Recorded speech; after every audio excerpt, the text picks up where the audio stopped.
You owe this family after all your selfishness. Marcus, you'll mortgage your paid-off house for Tyler's wedding. Original post. I never thought I'd be writing one of these posts, but I'm sitting in my home office at 2 a.m., staring at the walls I painted myself, and I need to know if I'm losing my mind or if my family is actually this twisted. I'm Marcus, 30M, an urban planner for a mid-sized city. I've worked my ass off since I was 14, paper routes, tutoring, landscaping, anything to save money for college. My parents, David, 57M, and Sharon, 55F, made it clear early on that they wouldn't be helping with my education because Marcus is so responsible, he'll figure it out. Meanwhile, my younger brother Tyler, 26M, has lived at home rent-free his entire adult life, working part-time as a waiter at an upscale restaurant downtown. Let me paint you a picture of my childhood. Every report card with straight A's was met with, "Well, that's expected of you." When I got into state university with a partial scholarship, my mother's response was, "Only partial." Tyler's friend got a full ride to art school. When Tyler barely graduated high school, they threw him a party that cost more than my entire freshman year textbook budget. When I graduated summa cum laude with my urban planning degree, they didn't attend because Tyler had a really important shift at the restaurant that day, and they needed to drive him since his car was in the shop. Again, I've built my life methodically. Lived with 4 roommates in a borderline condemned house for 3 years to save money. Worked 2 jobs while completing my master's degree. Took every overtime project, every weekend shift, every holiday coverage.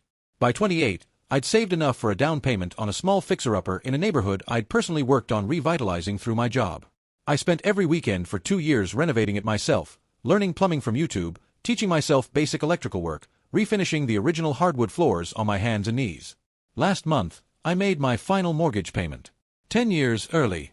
I sat in my kitchen, the one I'd gutted and rebuilt with subway tiles I'd installed myself, and cried. Actually cried. Because I'd done it completely alone, and it felt like the first thing in my life that was wholly, unquestionably mine. Then Tyler got engaged. His fiancée, Jessica, seems nice enough. She works in marketing, comes from money, and her parents are apparently willing to pay for half of a $75,000 dream wedding. The catch. My parents are expected to pay the other half. Parents who still drive a 15-year-old Honda, who've refinanced their house 3 times, who have approximately $11,000 in retirement savings at nearly 60 years old. 3 days ago, they invited me over for dinner. I should have known something was up when my mother actually cooked instead of ordering takeout. They sat me down in the living room, the same room where they told me at 17 that community college would be good enough for someone like you, and explained their solution. Marcus, my father started, using his reasonable voice, the one he uses when he's about to say something completely unreasonable. You know Tyler's wedding is important to this family. Of course, I said, though I was already getting that familiar knot in my stomach. Well, my mother jumped in, we figured out how to make this work for everyone. You'll take out a mortgage on your house, it's worth what, $300,000 now, and lend us the $37,500. We'll pay you back eventually, maybe $100 a month or something. I sat there, stunned. You want me to mortgage my paid-off house? It's not a big deal, Tyler said from the doorway, where he'd apparently been listening. You make good money. You can afford the payments. That's not the point, I stammered. My mother's face hardened in that way I knew too well. Here we go, she said. Marcus being selfish again. Everything's always about Marcus and his accomplishments, his house, his job. Do you ever think about family? About what we've sacrificed for you? What you've sacrificed for me? The words came out louder than I intended. What exactly have you sacrificed for me? We gave you independence, my father said, as if that was some kind of gift. We didn't coddle you like other parents. We made you strong. You ignored me, I said quietly. You ignored me unless I was useful. Drama queen, Tyler muttered, and my parents laughed. Actually laughed. You owe this family, my mother said, her voice ice-cold. After all your selfishness, your showing off, your constant need to be better than everyone else, you owe us this. It's one thing to help your brother have the wedding he deserves. The wedding he deserves? I stood up, my hands shaking. What about what I deserved? What about parents who showed up to my graduation? What about a single birthday party that wasn't cancelled because Tyler had something else going on? What about? You always bring up the past, my father interrupted. Successful people don't dwell on the past, Marcus. I thought you were successful. I left. Drove home to my paid-off house, walked through rooms I'd renovated with my own hands, and wondered if I was the crazy one. They've been texting me non-stop for 3 days. Everything from, "You're destroying this family," to, "Tyler might not even invite you to the wedding now," to, "Your selfishness is why you're still single." That last one hit harder than I want to admit. I am single. I work constantly, have trouble trusting people, and catch myself apologizing for existing in spaces I've earned the right to be in. I can design entire neighborhoods but can't figure out how to believe I deserve basic respect. So tell me, Reddit, am I really the selfish one here? Is it actually my responsibility to mortgage my house for a wedding I probably won't even enjoy attending? Because right now, sitting in this house I built my life around, I feel like I'm finally seeing my family clearly, and what I'm seeing is breaking my heart. Update 1, 2 weeks later. I want to thank everyone who responded to my original post. I read every comment, even the harsh ones, and I've spent the last 2 weeks processing everything with the help of someone unexpected. First, to answer some questions. Yes, I know my parents are textbook narcissists with Tyler as the golden child and me as the scapegoat. Intellectually, I've probably known this for years. But knowing something intellectually and accepting it emotionally are two very different things. Several of you recommended books and resources about adult children of narcissists, and I've been diving deep into those materials. But the real breakthrough came from an unexpected source. My mentor, Robert, from work. Robert is 62, has been in urban planning for 35 years, and has been something of a father figure to me since I started at the city. Last week, he noticed I was off during our quarterly planning review. I was presenting the proposal for the Riverside District renovation, a project I've been leading for 18 months, and I kept apologizing. For everything. For the length of my presentation, for suggesting innovative solutions, for existing in the space. "Marcus," he said after everyone else left the conference room, "what's going on? You just apologized 12 times for presenting the best district renovation plan this city has seen in a decade." I broke down. Sitting in a municipal building conference room, surrounded by zoning maps and development proposals, I told him everything. The mortgage demand, the wedding, the lifetime of being simultaneously ignored and blamed. I expected professional distance, maybe some awkward sympathy. Instead, Robert pulled out his phone and showed me a photo from 1987. Him at his college graduation, alone, while his parents attended his younger sister's high school dance recital scheduled for the same day. "Marcus," he said, "I need you to understand something. Your parents' treatment of you isn't about you. It never was. It's about them. They chose you to be the repository for all their disappointments, their failures, their fears. They picked you because you were strong enough to survive it, and they picked Tyler to be the golden child because he was weak enough to need it." We talked for 3 hours. Robert told me about his own journey, about going no contact with his family for 5 years, about the therapy that saved his life, about eventually building boundaries that let him have limited contact without sacrificing his sanity. "You know what the projection is, right?" he asked. "They call you selfish because they're selfish. They call you dramatic because they create drama. They say you think you're better than everyone else because deep down, they know you are better, not better than everyone, but better than the narrative they've written for you." Then Robert did something that shocked me. He pulled up the city's HR portal and showed me our employee assistance program. 6 months of free therapy, completely confidential. "I used it 15 years ago," he said. "Best decision I ever made." He also introduced me to a support group for adult children of narcissistic parents that meets at the community center I had actually helped design. The irony wasn't lost on me. I'd literally built the space where I'd finally start rebuilding myself. My first meeting was last Tuesday. I sat in a circle with 8 other people, all successful, all accomplished, all carrying the same confused hurt in their eyes. There was a surgeon who hadn't been invited to her parents' anniversary party, a teacher whose mother still introduced her as "my daughter who thinks she's smart," a small business owner whose family demanded he employ his addict brother despite multiple thefts. When I told my story, no one looked shocked. Instead, they nodded. They understood. One woman, Patricia, a lawyer about my age, said something that's been echoing in my head. "They trained you to believe that having boundaries is selfish, because your boundaries are the only thing standing between them and what they want to take from you." I've started therapy.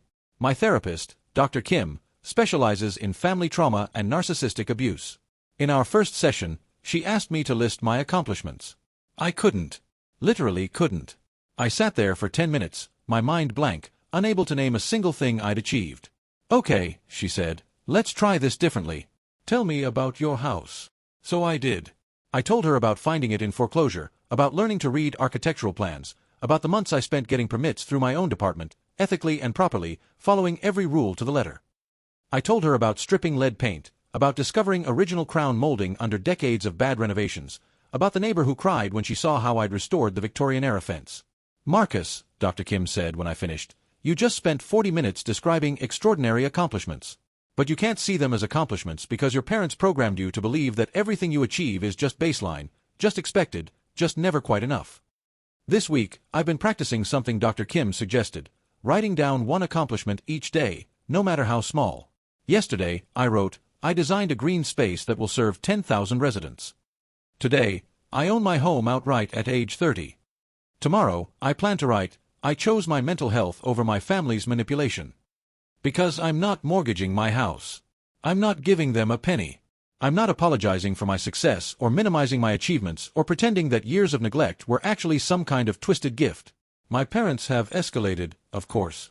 The texts have become more aggressive. Tyler left a voicemail calling me a selfish piece of shit who thinks his fancy job makes him better than everyone. My mother sent an email to my work address, wildly inappropriate, saying she's done trying with you. Good. Be done. Because I'm done too, done believing their narrative, done apologizing for existing, done being the scapegoat for their failures. I know this isn't over. I know Tyler's wedding is in 3 months, and things will probably get worse before they get better. But for the first time in my life, I have a support system. I have Robert, who checks in daily. I have my therapy group, who've already talked me through 2 panic attacks via our group chat. I have Dr. Kim, who's teaching me to see myself clearly for the first time. And I have my house. My beautiful, paid-off house that I renovated with my own hands, that stands as physical proof that I can build something beautiful and lasting, even if I had to do it alone. That's not selfish. That's survival. Update 2, 3 months later, 1 week before the wedding. I need to tell you about yesterday, but first, let me catch you up on the last 3 months. I stayed firm. No mortgage, no money, no negotiation. My parents cycled through every manipulation tactic in the playbook. Guilt, rage, love bombing, silent treatment, and even recruiting extended family to pressure me. My aunt called me crying about family unity. My uncle sent a long Facebook message about stepping up. My grandmother, who I haven't spoken to in 5 years, suddenly wanted to have lunch to discuss my obligations. I said no to all of it. Every single attempt. Dr. Kim calls it holding the boundary line, and it's been the hardest thing I've ever done. Harder than renovating my house, harder than getting my master's degree, harder than working 3 jobs to survive college. But something unexpected happened 6 weeks ago. Jessica, Tyler's fiancée, reached out to me directly. The message came through LinkedIn, of all places. "Marcus, I know this is unconventional, but could we meet for coffee? Without Tyler or your parents knowing. I need to understand some things." Against my better judgment, and Dr. Kim's cautious encouragement to explore with boundaries, I agreed to meet her. Jessica walked into the coffee shop looking exhausted. She sat down, ordered a black coffee, and said, "I've been researching family dynamics. Specifically narcissistic family dynamics. I need you to tell me if I'm crazy or if your family is what I think they are." For 2 hours, I told her everything. Not vindicatively, not trying to break up her engagement, just honestly. I told her about the missed graduations, the forgotten birthdays, the constant moving of goalposts. I told her about being called selfish for having boundaries, dramatic for having feelings, and arrogant for having accomplishments. Jessica took notes. Actually pulled out a notebook and took detailed notes. Then she asked me something no one in my family had ever asked. "How did you survive it?" "I almost didn't," I admitted. "I survived by achieving. By working. By building something they couldn't take away from me. But surviving isn't living, and I'm only now learning the difference." She nodded, then said something that shocked me. "Tyler's been having panic attacks. About the wedding, about the money, about disappointing your parents. He won't admit it, but I think he knows something's wrong. He keeps saying he doesn't deserve such an expensive wedding, but then your parents tell him he does, and he looks hollow." We met 3 more times over the following weeks. Jessica brought research about golden children, about enmeshment, about the psychological toll of being the special one. She showed me text messages from my parents to Tyler, manipulative, controlling, but wrapped in praise and love. Messages that said things like, "You deserve this because you're not like Marcus," and "Don't let your brother's jealousy ruin your special day." "They're pitting you against each other," Jessica said during our 3rd meeting. "They've been doing it your whole lives. Tyler isn't your enemy, Marcus. He's another victim, just a different kind." I wasn't ready to hear that. Not yet. But Jessica was persistent in a quiet, determined way. She started couples therapy with Tyler, ostensibly for wedding stress, but really to start unpacking the family dynamics. She sent him articles about narcissistic parents, but framed them as interesting psychology stuff I found for work. She began pointing out, gently, the contradictions in my parents' behavior. Then, yesterday happened. Tyler showed up at my house. My house that he'd never visited, whose address he had to get from Jessica. He stood on my front porch, the one I'd rebuilt by hand, looking smaller than I'd ever seen him. "Can I come in?" he asked. I let him in. He walked through my house slowly, taking in everything. The restored hardwood floors, the custom kitchen cabinets I'd built, the office with built-in bookshelves I designed and installed myself. He stopped at the wall of photos in my hallway, pictures from my graduations where I stood alone, from work celebrations, from the day I got my keys to this house. "You did all this yourself," he said. It wasn't a question. Yeah. While I was living at home, complaining about my shift schedule. I didn't respond. There was nothing to say. Tyler sat down on my couch, the one I'd reupholstered myself, and started crying.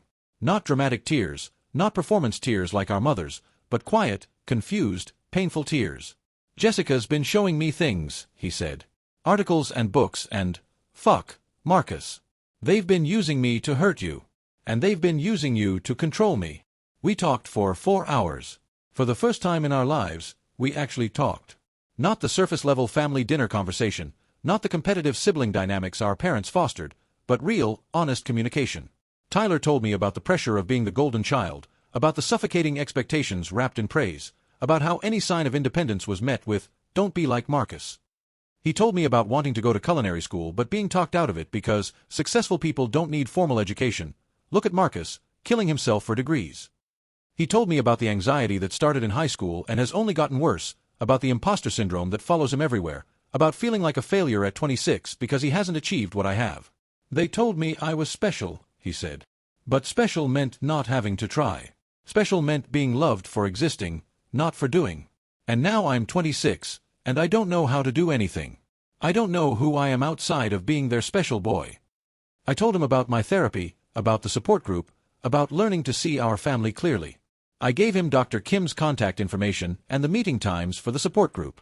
I told him about Robert and how having a mentor who understood helped save my sanity. Then Tyler said something that broke me. "I'm calling off the big wedding.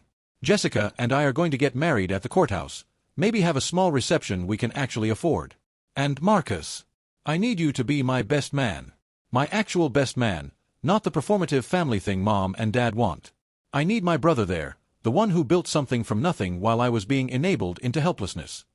We're both in therapy now. Tyler started last week, and we're planning to do some joint sessions once we've each made individual progress. Jessica has been incredible. She's the one who saw through the fog first, who had the courage to investigate, who risked her relationship to uncover the truth. The wedding is in a week. Our parents don't know it's been downsized. They don't know Tyler and Jessica have moved the venue, changed the plans, taken control. They don't know that Tyler has been slowly moving his things out of their house, that he signed a lease on an apartment, that he's been promoted to assistant manager at the restaurant and is saving to open his own place someday. They don't know that their sons are talking, really talking, for the first time in their lives. Yesterday, before he left, Tyler stood in my doorway and said, "I'm sorry. For all of it. For letting them use me as a weapon against you. For believing their narrative. For not seeing what you were going through. I'm sorry it took me 26 years to wake up." I hugged my brother for the first time in maybe a decade. And for the first time in my life, I felt like I actually had a brother. Final update, 1 week later, the day after the wedding. Yesterday was Tyler and Jessica's wedding. It was small, 25 people in a botanical garden pavilion, followed by dinner at Tyler's restaurant, which his boss had closed for the evening as a wedding gift. It was beautiful, intimate, and completely drama-free. Well, almost completely. Our parents found out about the changed plans 3 days before the wedding when Tyler finally told them. The explosion was nuclear. They showed up at my house, demanding I fix this, accusing me of poisoning Tyler against them, of ruining his special day, of being a narcissist who couldn't stand to see his brother happy. I recorded the entire interaction on my phone, following the advice of my therapy group. 30 minutes of them screaming, manipulating, threatening, while I stood in my doorway, calmly repeating, "Tyler and Jessica made their own decision. I support them. You should too." When my mother said, "We'll disown you both," I responded, "Okay." Just that. Okay. The look of shock on their faces when their ultimate threat was met with acceptance rather than panic was liberating. They didn't attend the wedding. They made a big show of telling everyone who would listen that their sons had betrayed them, that we were ungrateful, that we'd regret this when they were gone. Several relatives chose their side. That's fine. The people who mattered showed up. Robert came. He sat with me during the ceremony, this mentor who'd become more of a father figure in 6 months than my actual father had been in 30 years. Dr. Kim sent a card, even though it was probably crossing professional boundaries. 3 people from my support group came, forming a protective buffer of understanding around Tyler and me. Jessica's family was confused but supportive. Her parents had already paid for their half of the original wedding, and when Jessica explained they were downsizing and would return the money, they insisted she and Tyler keep it for a house down payment instead. Real family invests in your future, not in a party, her father said, looking directly at me when he said it, including me in that definition of family. The ceremony was simple. Tyler and Jessica wrote their own vows, promises about growth and support and choosing each other not just over others, but over the patterns that had shaped them. When it came time for the rings, Tyler turned to me, his best man, and as I handed them over, he squeezed my hand. A small gesture, but one that meant everything. Then came the speeches at dinner. I went first as best man. I talked about watching Tyler grow, about Jessica's bravery in choosing truth over comfort, about the power of breaking cycles. I said, sometimes family isn't about blood. It's about choice. Today, Tyler and Jessica are choosing to build something new, something healthy, something entirely their own. And I'm honored to witness the foundation being laid. Then Tyler stood up for his groom's speech. He thanked Jessica's parents, thanked the friends who came, thanked his boss for the venue. Then he paused, looked directly at me, and said, I need to say something to my brother. Marcus, you worked harder than anyone should have to work, achieved more than anyone believed you could, and you did it all while being told you were never enough. I let our parents convince me I deserved more than you, when the truth is, you deserved everything I got and more. You deserved parents who showed up. You deserved celebration for your incredible accomplishments. You deserved love that wasn't conditional on being useful. I can't undo the past 26 years. I can't take back the birthday parties you didn't have so I could have bigger ones. I can't attend the graduations our parents missed. I can't repay the emotional debt of being complicit in your neglect. But I can start now. I can be the brother you deserved all along. I can celebrate your successes, support your struggles, and stand beside you as we both learn what it means to be free from the roles we were forced to play. You built a beautiful life from nothing, Marcus. You built a home with your bare hands while being told you were selfish for wanting walls. You're the strongest person I know, and it's not because our parents made you independent. It's because you chose to survive despite them trying to break you. And now, we both get to choose to live. Thank you for saying yes to being my best man, even after everything. Thank you for your patience as I woke up to reality. Thank you for the therapy referral that's changing my life. And thank you for showing me that it's possible to break free. I love you, brother. Actually love you. Not the performance of love our parents taught us, but real, complicated, honest love. There wasn't a dry eye in the room. Tyler and I hugged for a long time while Jessica smiled through her tears and Robert patted my shoulder. Even Tyler's boss, a tough 60-year-old chef, was wiping his eyes. The rest of the reception was joyful. Tyler and Jessica danced to a song they'd chosen together, not the one our mother had insisted on. We ate incredible food Tyler had helped prepare, not the overpriced catering our parents had selected. We laughed, really laughed, not the performed happiness our family had always required. At the end of the night, as I was leaving, Tyler pulled me aside. We're starting couples therapy next week, and I'm continuing individual therapy.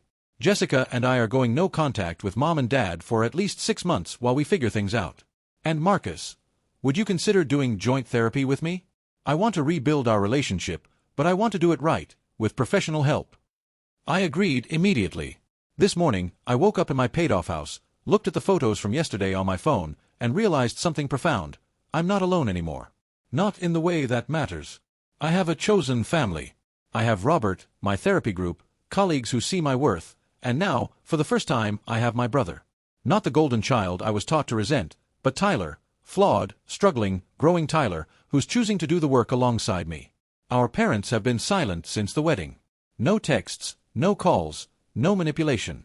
Maybe they're regrouping, maybe they're finding new victims, or maybe they're finally facing the consequences of their choices. I don't care anymore. Their narrative no longer defines me. I started this story as an urban planner who couldn't see his own blueprints clearly, Someone who'd built a house but not a home, who'd constructed a life but not an identity separate from trauma. Today, I'm still an urban planner, but I'm also a survivor, a brother, a friend, a person worthy of respect and love and celebration. My house is still paid off. I still go to therapy. I still attend support groups. But now, Tyler comes to Sunday dinner at my place. Jessica and I have coffee once a week to discuss books about family trauma and recovery. Robert and I are working on a mentorship program for young planners from difficult backgrounds. My life is fuller than it's ever been. To everyone who told me I wasn't crazy, who validated my reality, who encouraged me to hold my boundaries, thank you. You helped save my life. And to anyone reading this who sees their own family in mine, you're not crazy. You're not selfish. You're not dramatic. You're surviving something that shouldn't be survived alone. Build your boundaries like walls, strong, purposeful, and absolutely yours. Find your people, the ones who see you clearly and choose to stay. And know that sometimes, the family you build is stronger than the one you were born into. Tyler was right in his speech. We both get to choose to live now. And for the first time in 30 years, that's exactly what I'm doing. Living. In my paid-off house, with my chosen family, with my brother who finally sees me, with a future that's mine to design. And that's not selfish. That's freedom.